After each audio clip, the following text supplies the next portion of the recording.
Alright, hello everyone and welcome to Hades. It is a wonderful top-down RPG action roguelike game.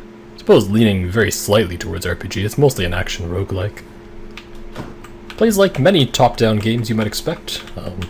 The game had been in early access for ages. I'd playtested it for quite a while way back when. And now it is finally out, which is awesome. So I've been playing it a little bit. I'd taken quite a huge hiatus, but we're back at it now that the game's completely out. And it's so very good. They've improved a lot of the game. They've added a ton of different things, and most importantly, these difficulty modifiers are different now. The cap for difficulty modifiers used to be higher before, like you could make yourself take 5 times more damage. Now it caps at double. Oh well. But they added some more interesting ones too, like ones that upgrade the bosses to add new patterns. Some of them it actually changes the arena, or at least one of them it changes the arena, which makes things way more interesting, or other ones that buff the mini-bosses and all that sort of stuff. So let's take that one. So I'm going to be doing 2 runs here. In case anyone hasn't played Hades yet, and really you should, I'm going to do one without the buffed bosses. Afterwards, I'm going to put the buffs on the bosses and go for that. And it should be fun. The buffed bosses are all very cool, but you want to see what the original ones are like first, so you can really understand what it changes. Taking the Athena trinket, Athena gives the chance of deflect dash, this thing, which is probably the strongest starting boon in the game. Very powerful.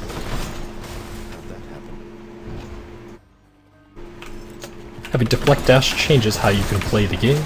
There's an infernal gate, that's kind of nice. So infernal gates give you the option of getting a buffed reward. In exchange, you have to not get hit, and you have to have enough difficulty modifiers on to enter the gate. So on the first floor it's 5, on the second floor it's 10, and on the third it's 15. That means I only have enough to enter the first floor because I didn't take the buffed bosses or any other difficulty modifiers, just because I wanted to show the game as it is at first. But that's okay. So we get our buffed Artemis. Ideally we get crit attack here, and we get the epic version, which is awesome. Exactly what we're looking for. And now we're getting a hammer. So the hammers upgrade your weapons. There's particular ones that are much stronger than others. For the sword, actually, there is the strongest hammer in the game, which is your dash attack hits twice. Very few other upgrades even come close, but this is just absurdly powerful. So if we happen— oh my god, we got it. Okay, so I've won the run now. I could get no other upgrades for the rest of the run and I would be able to beat it, because of how powerful this upgrade is. But we're still going to be getting plenty of other upgrades, so it should be a cakewalk, and now it's a speedrun. Cool. Do we get a chaos thing? No, we don't. Let's just go for the shop. There's the chance that this lets us fight a super boss of sorts. There's not actually anything in the shop that I could afford right now, but didn't get the super boss. I got a fish. That must count for something, I'm sure. And my reaction time is apparently garbage when I'm recording. If you catch them fast? What the heck? I swear I lose the ability to talk when I record. If you catch them quickly enough, you get a perfect catch and it gives you the chance at a better fish that gives you better rewards. Fish are just for an out-of-run progression system. Another Artemis, that's interesting. Getting one so quickly, there's a decent chance that we get its call, which is quite powerful.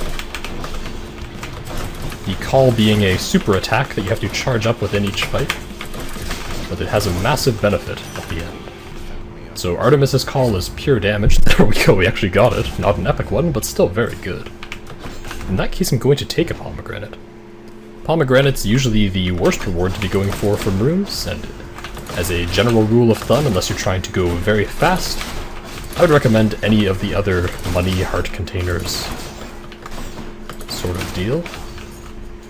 But in this case, I actually have such a good set of boons already that I'm guaranteed to get a buff for one that I would want it on. And I don't really need the money because there's not any particular boons that I am looking for at this point. So instead, we're looking to upgrade one of these. I think at this point it is better to upgrade the call. The call scales less with general gameplay, whereas the attack can be buffed by some other various buffs. So we'll see if we get any of those. 2 dash attacks and a special is a cancelable combo. It leaves you very briefly vulnerable at the end, but it does a lot of damage. So a lot of this game is about animation cancelling. Ideally we get a Chaos Gate here. Wow. Very lucky. Very, very lucky. At this point in the run, there is nothing I would rather have than a Chaos Gate. I have every boon I could possibly want for this early on. So, no matter what spawns here, we're taking the Chaos Gate. Now backstabs deal more damage, which is why I tried to go for them at times, like against that thing. It's not too essential at this point. Not even going to check what the door has, because as said previously, it really doesn't matter. Hello Chaos, please give me dash attack. This isn't bad. There is the legitimate decision to take this or to reroll. Rerolling this is greedy. And I am very greedy, so I'm gonna reroll. And there we go, it paid off. 45% dash attack. It's excellent. So boons are additive, not multiplicative, which means that on top of my, I think it's 37%, this ends up being a much smaller bonus. Now I'm looking to get bonus dashes. If I get bonus dashes at this point in the game, it's extremely powerful. 1 is not bad. I mean, 1 is the lowest you can get, but for this early, an extra dash is very strong.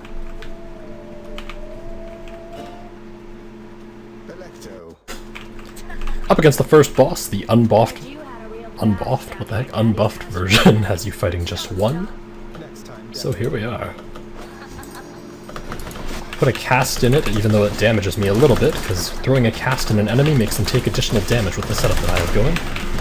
Now I just dash attack spam. It's going to need 1 more cast here, or else it'll wear off by the end of the fight. I'm going to put Thanatos early, so that by the time its next phase goes, it'll be ready. Unfortunately, she dashed out. That is a shame. Thanatos does a ton of damage, but it's on a massive delay, so you have to play around it accordingly. And the boss is dead. So we took 3 minutes to do the first floor, which, considering my build, is actually very slow. I fully expected it to be like 2:30, but a lot of it comes down to what rooms you get as well. I don't feel like I misplayed too much other than missing Thanatos, which cost about 5 seconds. Taking Lambent Plume, it gives you dodge chance and movement speed as you clear encounters quickly. I'm going to clear every single encounter from this point on quickly, so I will gladly take that. There was Cyclops Jerky, which makes your attack do more damage, and frankly I don't care because it's temporary. Anything permanent we would take, and that includes Chaos Gates. But for now, not an option. There's still the chance that a Chaos Gate spawns. Oh, Infernal Gate. With buffed Hermes, I will gladly take that. Time doesn't tick in these hub world rooms, so it's important to look around for money first. In that case I actually got one. Gives you 15 gold. It's a little bit, but it adds up. I don't have the heat on. Right, I forgot I don't have bosses buffed. I should have just taken the thing that makes you take more damage to have enough heat, but oh well, everything in retrospect I suppose.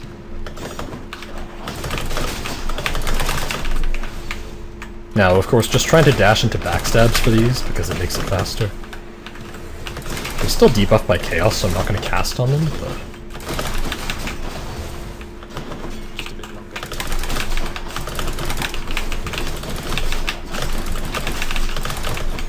It's okay to tank a lava hit there. I'm going to have to cast on this one to kill it. There we go. Oh, Eurydice is what we're looking for here. Perfect. So this has the chance to buff any 2 of your boons, or at least it will buff any 2 of your boons, but at random. What I'm looking for is for this to land on the bonus dashes. If this lands on bonus dashes, I become massively more powerful. I'll do something along the lines of 25% more DPS, and I actually got it. Wonderful.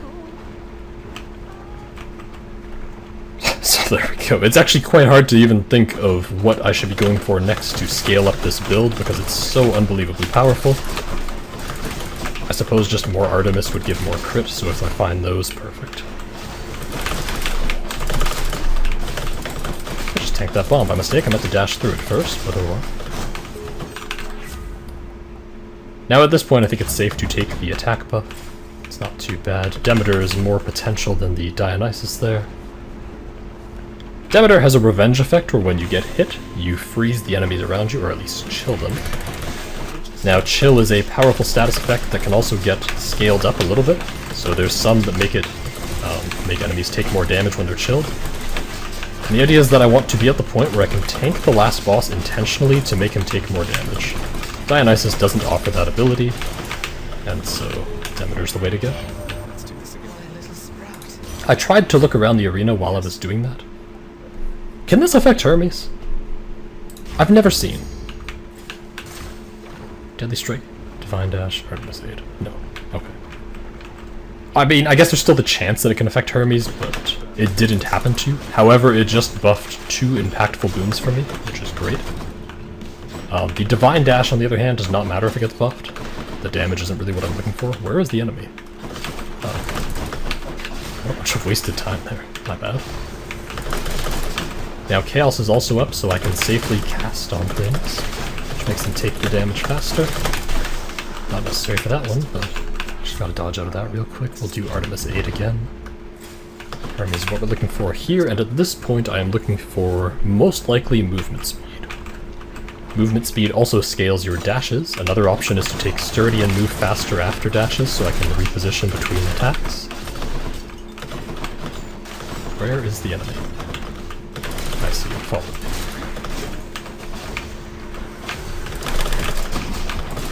I can't afford to cast here, there's not enough opportunity. Too much wasted damage when there's 4 enemies. Not a bad position in the arena, so I waste some time getting to the doors, but I guess that's largely okay.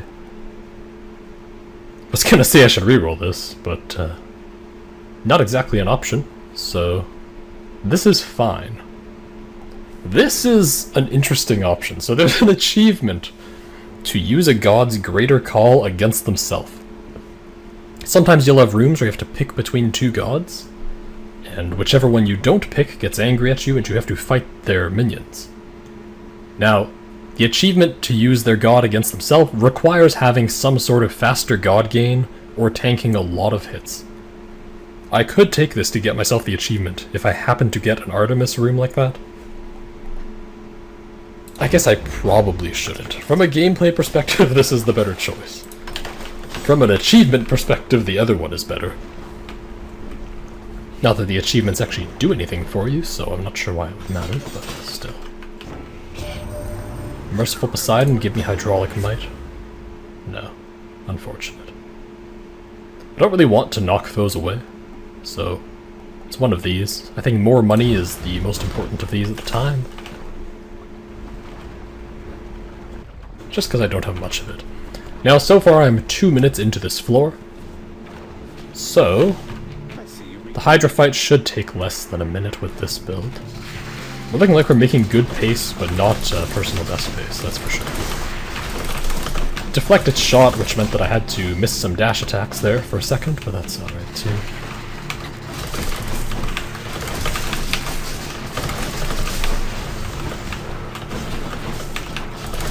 I'm gonna tank that hit, it's worth it. You get healed after boss fights anyways. I snuck the cast in there, which is good.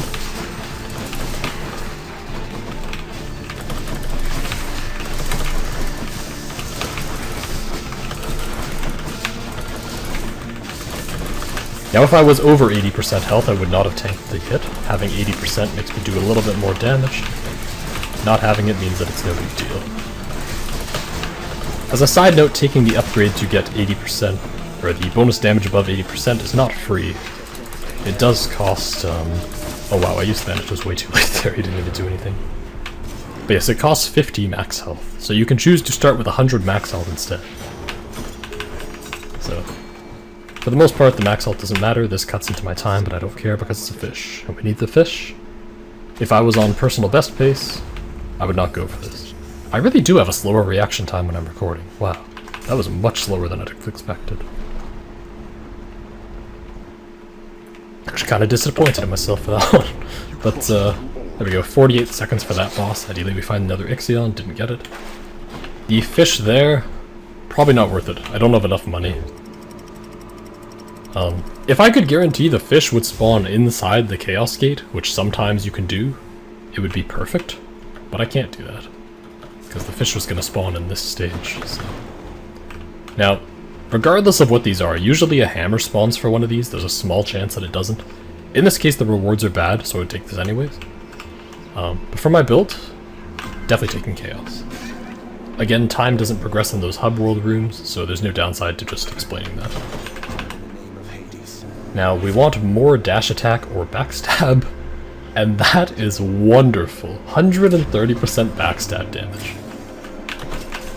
So the interesting thing about backstab is that it's multiplicative. Most buffs are additive in this game now. They used to be multiplicative way back in early access, but they changed that because we could scale builds like mad.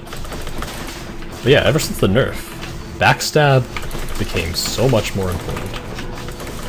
Actually, the game had an interesting history in the testing, where originally dash attacks were made multiplicative and everything else was made additive, because they figured, okay, well at least if we only have dash attacks be multiplicative, it won't get too out of hand. The problem was I ended up making everyone take dash attack builds. So, Artemis in particular gives you dash attack damage. They nerfed her real quick. This is the best of these. I don't even know if I have to explain it, so the thrust, just in case I will. The thrust is only when you're standing still. If you stand still and attack, you're doing a combo, every third hit is a thrust. You should never be standing still and doing a combo with the basic sword. If you're standing still doing a combo with the basic sword, you're screwing up something mechanically. Because you should be canceling attacks, like, all the time. Piercing Wave, lackluster. 30 damage is not enough. Yes, it scales, but it doesn't scale nearly as hard as it needs to. 300% damage to armor is just wonderful. Here's the duo room. So I actually should have taken that Hermes buff for the achievement, because I would have the achievement. Instead, I think I'm going to force myself to take a lot of hits. Here we go. So, we'll take this. I'll gain God Gauge faster when I take damage. Gonna get it down to one enemy left and forcibly get myself hit.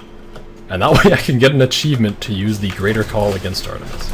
Until there's one enemy left, I don't really have to worry too much about it though. I suppose I should stop killing everything so fast, but still.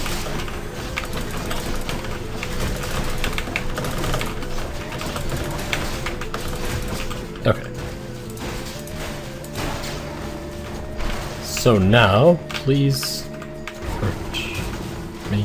I might die, and that's okay. You have Death Defies, limited number of them. In this case, I have 3. There we go, achievement get. Now I never have to do that again. Okay.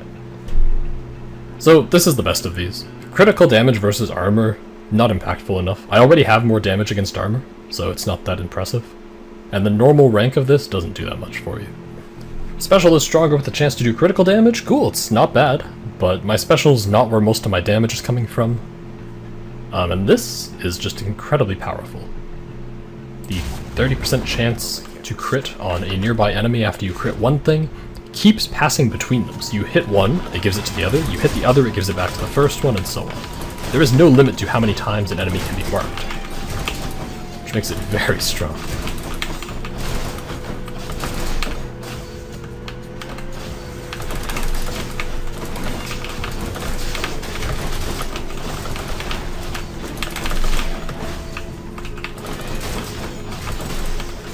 Oh, that was a fast room. Okay. I heard something. Was that the Chaos Spoon or was that something else? The Mark is the best option here. Okay, it wasn't something down there. We'll take Poseidon. Hopefully this is Butterfly Ball and not Minotaur. If it's Minotaur, it's going to be a bit of a pain, but that's okay. It's Minotaur. Yeah, this thing is tanky. I have backstab damage though, so I'm going to backstab the hell out of him. And as you can see, he's taking decent damage. It's not amazing, but it's decent. Yeah, my build's still very strong. There we go. I'm aware that I'm tanking a lot of hits, but I'm probably just overconfident that I won't die. In this game, health is a resource, and a lot of times you actually want to be using your health to do more to people. Hydraulic Might is what we're looking for. Perfect. Attack and special deal more at the start of an encounter. Wonderful. It's just good. Always a buff you're happy to see, unless you're like right before the last boss or something. It just lets you clear so much faster. Especially in the last area, there's a lot of rooms that just have small encounters one after another. So having a buff that lasts a short amount of time is not a downside. Let's see. These are all bad. All of these are complete garbage. True Shot is extremely underpowered unless you build hard into cast. And if you're building hard into cast, you're just praying to RNG. Cast builds are not reliable. You can get really, really strong cast builds, but the odds are much lower. Crit versus armor, again, it's probably not that impactful. God Gauge on critical is just, again, it's not a high enough number. I think of these, even though this isn't very impactful, it's the strongest buff. Hoping for Chaos, didn't get it. I should take health at this point just because I'm bleeding myself out. Oh nice, we got a Thanatos Ring. Those can attack you at the start of that? I thought you were invincible for it. Interesting. Okay, the more you know.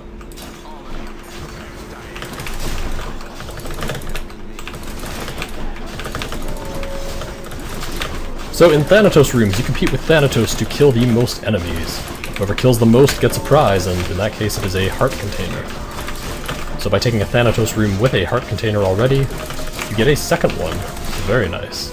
Added benefit of Thanatos rooms is time stands still, so there is no downside to them at all. Well, okay, there's no downside to them until the very end. The Thanatos room time passes only while he's in this weird animation at the end. So there's a little bit of RNG involved, because if he's standing near to the exit already, it takes less time for the animation to progress, so you save time in your run.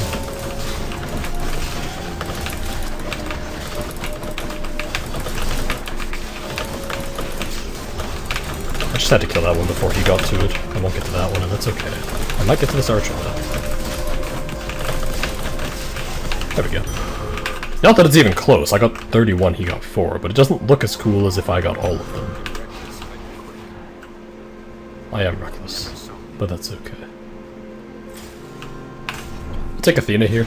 The idea is that if we get extra deflect damage, we can scale up into the Athena's legendary. Lots of boons in this game have prereq boons, so you can't find them until you've got a certain other boon, or a certain set of other boons. In Athena's case, her legendary boon requires you have exactly your deflect attacks deal more damage.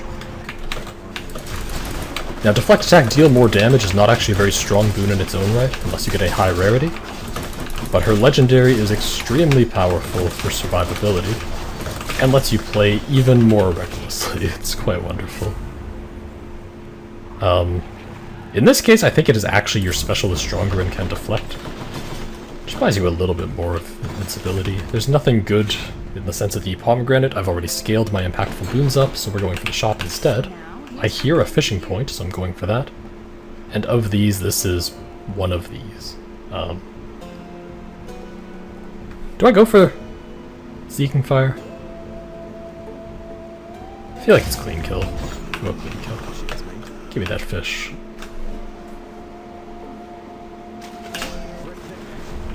Wow, my reaction time is slow. Oh, that's still perfect catch? Okay, cool.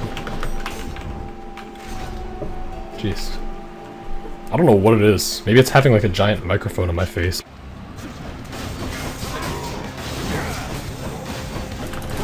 Just real impressive heroism. I'm gonna tank this. I can phase Theseus real soon. As soon as I phase Theseus, I can go into using Thanatos. So Theseus is going to start using a god. He'll be able to take damage at this point. I want to backstab, and then they're both dead. Perfect. So I think that was about 15 seconds. The idea is that I pass the marks from that Athena or Artemis buff between them. Passing the marks just let them keep taking almost guaranteed crits. And by doing backstabs alongside that, I'm doing close to 6 times my base attack damage, which is great. We can see how much the feathers scaled up to, 16.8. I guess there haven't been that many encounters yet. No reason to buy any of those, so we'll move on. There's no high value boons that I would want to sell. That red fountain lets you sell a boon. I don't need to do that right now, even though I don't have much money. Just because my strong boons are very good.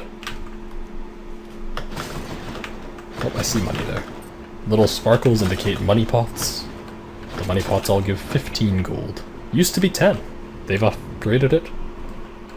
Not really sure why they upgraded it, because 10 was already plenty, but appreciate it. And there is a Hermes, and there is an upgraded Athena, upgraded Poseidon, and a Demeter. Of these, the upgraded Athena is the most important, then Hermes. Probably Demeter after that, actually. I don't have the Revenge yet. And then Poseidon is at the bottom of impactfulness.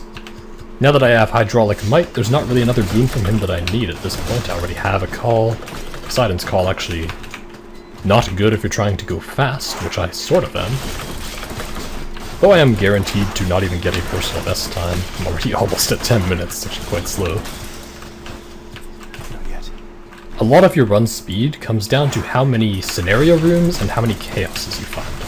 So chaos lets you skip a room plus determine what your next room will be from several options, which is very powerful. Okay, we're gonna cast that one so that it dies a little faster. Same with this rat. Again, just try to backstab where necessary. And it should be dead about now. I'm gonna get poisoned and that's okay. I can just tank it. Should be one more cycle. Oh, I missed my dash attack time. Oh. So you get a fountain that heals you for about half your health at the end of this. Deflect Exposes is wonderful. Makes it so that when you run into an enemy with your dash, they will take more damage from backstabs. I hear a fish, screw my timer, hello fish. I believe this floor only gives pufferfish now. I don't know if they've changed it. Oh, cool. Maybe the perfect catches only give pufferfish? I don't know.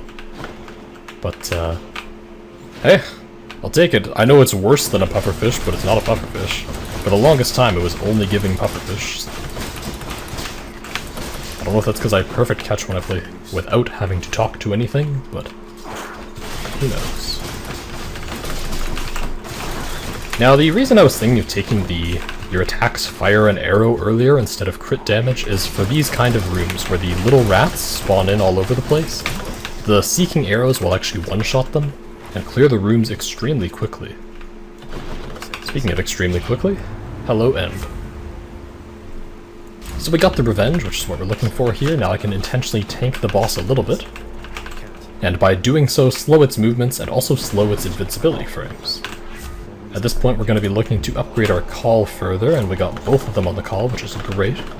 So my call deals about 25% more damage, somewhere in the 20 to 25% range, than it did before getting those pomegranates, so it was actually worth going down there for it. I know I've only used my call once this entire run, and it was only for some ironic achievement, but against the boss I'll actually get one chance to use the call. At least against the unbuffed one. Against the buffed one I would get two. You're looking very stately there, father. Okay. I'm still disappointed they didn't make it say God of the Dad once you've done everything, but... oh. Did I not get crits there? I did very little damage to him for having Hydraulic active. Should get him phased here. Yes, we do. Good. Deflecting his cast is important, so his cast makes you take double damage.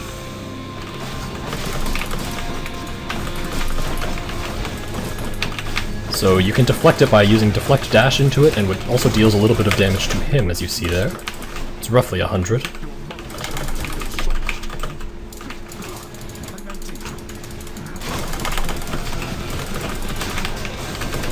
So yes, you can see I almost have my cast ready, or my greater call rather.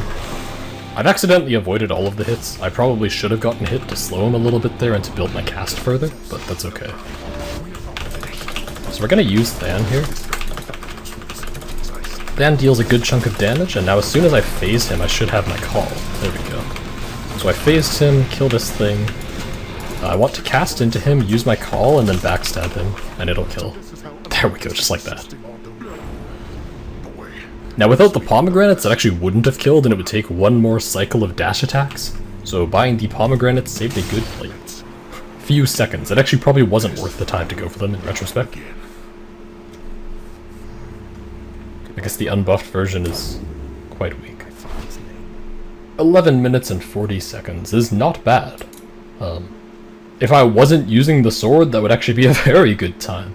But I am using the sword, and the sword has the strongest hammer in the game, and so it's a fast time. Now, of course, if you play without, like, heat, you have a better chance of getting a better time. Most of the time I do play with the fists or the blade with boss stuff on. I think the heat things haven't updated anymore though. So previously the limit for how much heat you could have was 160. Now I want to say it's like 50 or something. It's really low in comparison. So I should probably do another high heat run now that they've reset those numbers.